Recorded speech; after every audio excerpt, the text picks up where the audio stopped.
The Banco master business. So, no one else is talking. He asked for 134 million reais for Vorcaro to send to the United States to a fund managed by his brother's lawyer to make a movie which must have cost 5 million reais, or 10 at best. What did he do with the other 120 million? No one's talking about it. He bought a mansion, right? Bolsonaristas love mansions. Have you noticed? If he could, he bought a mansion. What did he do with the money? The guy already financed his father's campaign. The guy already financed Tarcísio's campaign. The guy already financed the devil. The mansion that Flávio lives in, which was bought for 6, but how much is it worth? They say it's at least double. The properties he bought with cash, how does that work?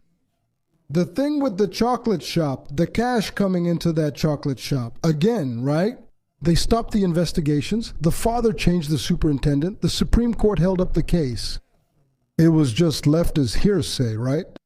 But that's how it is. That's the way things work, right? He's a guy really connected to Vorcaro's group, to the people from the center. Man, for the guy to talk like that with Ricardo Mello, do you think a progressive candidacy can hold up after an audio like that? No, he's not fit to run for anything. Nothing, not even for building manager. Yeah, that's what worries me, you know. I see people, man. Send 130 over.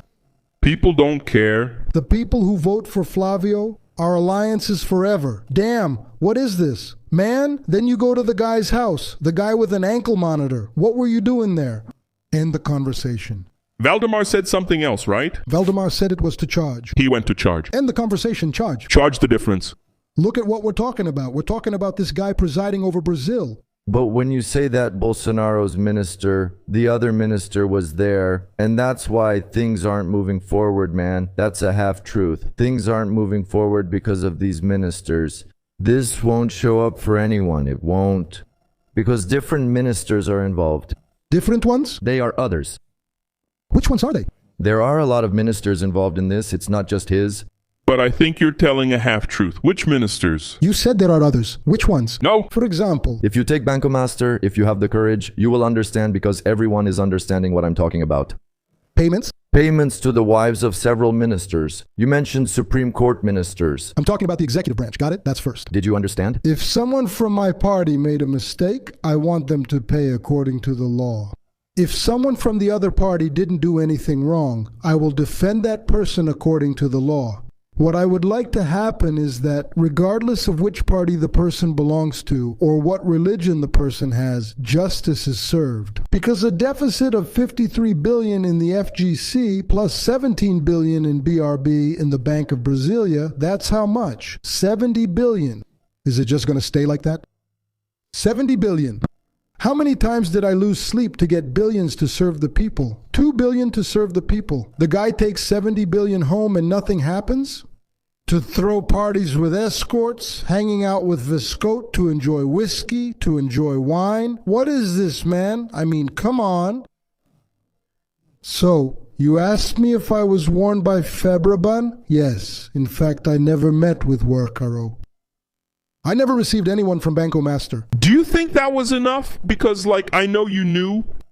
Febraban warned you. Yes. I think Galípolo also told you what was happening in the previous administration. I spoke with him about things happening at the CVM that I mentioned. Look. And you knew so much that you protected yourself by not receiving Workaro. I'm not going to meet with this guy, because I know there's something shady going on there.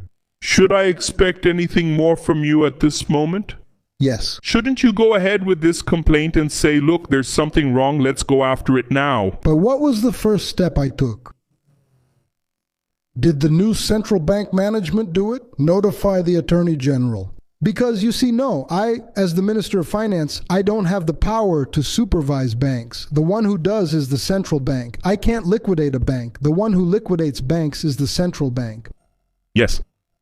What do I do if I'm being informed of evidence of a crime, if it's a crime, even more so? But even just evidence of a crime, I have to bring it to the attention of the competent authority. Who is the one who will go to court, request a search and seizure, request temporary detention, request an ankle monitor? The executive branch is not the one who does that.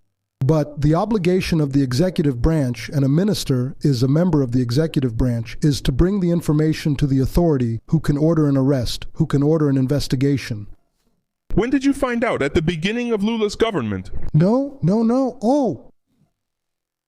That started to heat up in the second half of 2024 more, towards the end of the year, in the last quarter of 2024, when this thing really took shape. It took that long. For the information to get through about what was good, It was when Gallipolo took over that he started to. When Gallipolo took over, he already knew. he already knew. Gallipolo had taken over the department. He already knew about it because it had already been opened in the last month of Roberto Campos's administration. He opened a kind of administrative process against Banco Master, Uh-huh. but it wasn't from his department. Gallipolo takes over in 2024, right? January 1st, 2025. 25? Okay. But in December or November, but I think December, they started a serious proceeding against Banco Master. So in the second half, or more specifically, in the last quarter of 2024, that's when things really exploded. And then everything that was done was to inform the Attorney General and the federal police about what was happening. That's why the guy ended up getting arrested. Uh-huh. And Ricardo Mello tried to team up with you a few times. He tried, but first, always through a third party because he never requested a meeting. It wasn't an official action. Not public. It was like, hey, come here for coffee. Set up a meeting for me. What time? I want to meet you. Something like that, but by that time I already had, through the National Treasury and the information from Febraban, I already had the full picture of the banking fraud that was happening in the country. Keep in mind the Ministry of Finance doesn't oversee banks. The one who supervises banks is the central bank. It's the central bank's job to monitor what's happening with the bank. And the management of the president appointed by Bolsonaro was warned countless times. Now, Bolsonaro's policy and so on, plus the directors who were compromised, ended up preventing a stronger action from the central bank. There's no doubt about that. Everybody knows that. Yes, there's nothing new in what I'm saying. It's just that the mainstream media isn't always willing to tell people the truth. They won't, right? Escarza? It's incredible, man. I keep thinking about it. Sometimes it seems to me that out of prejudice against the progressive side, they would rather sacrifice the state. Let the state of São Paulo be governed the way it is. Let the country be governed any old way. Because that's better than having a progressive guy running the country or the state. I have a bad feeling, about not taking care of certain values, some principles. What's happening, what happened is very serious. Who is blocking these investigations in Brasilia? They say that Messias, who was nominated by Lula, wasn't approved because of the investigations into Banco Master, right? Look, I heard from the president of Bolsonaro's party himself that they made an agreement not to set up the CPI and not to approve it. Messias was not approved. That's what I heard too. Yeah, it's not just that you heard it from his own mouth. You heard it from Valdemar, that's right. Valdemar said it. He said, look, if we made a deal, there won't be a CPI for Banco Maximo and Messias won't get through. We made a deal. Then he was challenged by several senators. But let's agree, come on, the president of Bolsonaro's party saying something like that? Now, whoever is being investigated obviously doesn't want the investigations to move forward. Yes. Whoever has something to lose doesn't want the investigation. Now, those who don't, which is 99% of the population, want to know what happened. And do you know who is going to lose the most? I know, some people will lose. Not me. I believe you know it too. No, I know. But Rodrigo, let's agree on this. I don't make partisan political calculations when the ethical issue comes before everything else. Because if we don't have a prior commitment to what's right, to what's correct, it won't do anyone any good. No one can have a favorite criminal. The guy messed up. The law's right there. Go and pay for it, man. But that's my question. What is correct? What is right today? Don't we have to start saying these names openly and say, we want these names ours, but I said it here. I said there are three. I said there are three former ministers of Bolsonaro with explicit commercial ties. Ciro Nogueira is one of them, right? I told him, that's it, like that. What I want is to name names? Like that. That's what I need. I want these people to be investigated. No. It's like this. No. Civil House communication and SRI communication too. Also, well, there are things that need to be explained. There are things that need to be explained, but I understand. Deals of 78 million, 134 million, 126. That's a lot of money. That's a lot of money. But like, if there's a Supreme Court justice who needs to be checked, investigate them too. I don't have this thing of, oh, but the guy is cool. Cool with whom? Sometimes I think I'm really naive because I talk. Haddad doesn't talk, right? I'm naive. No, really, I'm naive. You really are naive. Actually, what Haddad is doing here is taking a stance that, I'm not going to say it's what people want, but it's the stance of someone who really has the ability to understand the real situation. Why? Because what everyone wants is transparency. Yes. Man, if there was a transfer of 78, 100, or whatever amount in the movie to any other company, is there any problem with that? No. Here it is, look, accounting report. You can investigate. Investigate it, is it wrong? Man, then you'll have to answer for that in court. Now, the big problem, and this is where Caballera comes in, is that first, we can't even say these people's names. We can't. I don't want to say it, Caballera says it because he's just silly. You don't say it, and that's where I see the real big problem, which is that we have a lot of doubts, and I turn and say, Haddad, can I ask you this? You say, don't ask me or I'll mess you up. No, but you can ask because you're... One of the few who can do that. I know I mentioned your name because it's yours, I know what I can say. You're a guy who has, look... I'm transparent. I take responsibility for what I say. When I speak like this, is there any doubt about a Supreme Court justice? It has to be investigated. There are 3 ministers, and I named the ministries they occupy. Communications, Casa Civil, and SRI. This needs to be investigated. If I claim the former central bank president received warnings and mishandled the process, it should be investigated. If tomorrow a colleague of mine from the ministry shows up, it has to be investigated. Now, I don't like to name names. Let me explain it to you. Because the guy, I respect him. I'm a lawyer. So I really respect things like that. I'll respect his right to a defense. Everyone knows who I mean. Just Google it. Everyone knows who I'm talking about. But I have with the other person's honor the same care that I have with my own. Really. Because honor is a public good. Your dignity, I have to be concerned about that. If I'm a decent man, I have to be concerned about what happens to you. Regardless. Now, is it proven? Now, these people have to explain themselves.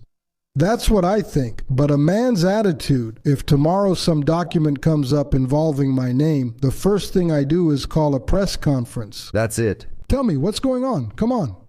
There's a document. This document is fake. That signature isn't mine. No, this is mine because of this, this, and this. I did this. It's not a problem. Now, man, if you're in public life and you start hiding things, damn it, get out of public life. Is it true that Ricardo Mello tried to meet with Lula? Did he get that meeting? He got a meeting with Lula because they took him to the Planalto Palace and asked Lula to greet him. Was that on the official schedule? I don't think so. He complained to Lula about being persecuted. He complained because he had this habit of saying he was being persecuted by the competition. I'm not doing anything wrong. The competitors are bothered by me. That was his speech. A lot of people fell for that speech. A lot of good people actually fell for that speech that he was the wronged one. They called the current president of the central bank, who was already Gallipo. Gallipo spoke, the president spoke, Gallipo, and then he said, decision. It will be technical. Any decision that is made will be technical. And what was the technical decision? Liquidate and arrest. It was technical. They liquidated the bank and arrested the controller. That's it. Technically, what had to be done was done. Do you think there's a way then? The consequence was that he was informed that he wouldn't be either favored or harmed. No, that was the outcome of the meeting. And there were 4 witnesses who reported exactly the same thing. Exactly the same thing. There's nothing inconsistent in the story that needs to be investigated. What was said by Lula? What was said by Gallipo? What was said by Ricardo Mello? Everyone. Gallipo heard him saying he felt wronged. Lula saying there will be no injustice. Gallipo saying you won't be favored or harmed. We're going to make a technical decision. A few months later, the bank was liquidated and he was arrested. Is everything okay? Do you think Borkar might take a plea deal? Look, if the police, right, who are in charge, and the prosecutors are careful to get from him what the law requires. The guy can make a plea deal, but he has to provide a series of elements that corroborate what he's saying. So it's no use for him to just come and say, look, I don't like so-and-so. I'm going to badmouth so-and-so. I don't like this other guy. I'm going to badmouth him. No, man, this isn't about liking or not liking someone. If you like Lula, like Haddad, like Ciro Nogueira, like Alexandre de Moraes, we don't want to know. Or if you dislike, if you felt betrayed by someone, we don't want to know. We want to know what did these people do? Did they help you? Did they harm you? Did they favor you? Did they take your money? Did they not take your money? What did they do? Did you try to buy? Did you not try to buy? Did you try to bribe? Did you manage to bribe?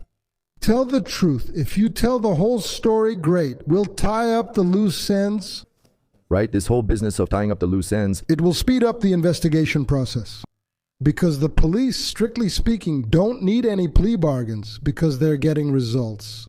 Based on cell phones, documents, and financial transactions, they're able to investigate. So what's the point of a plea bargain?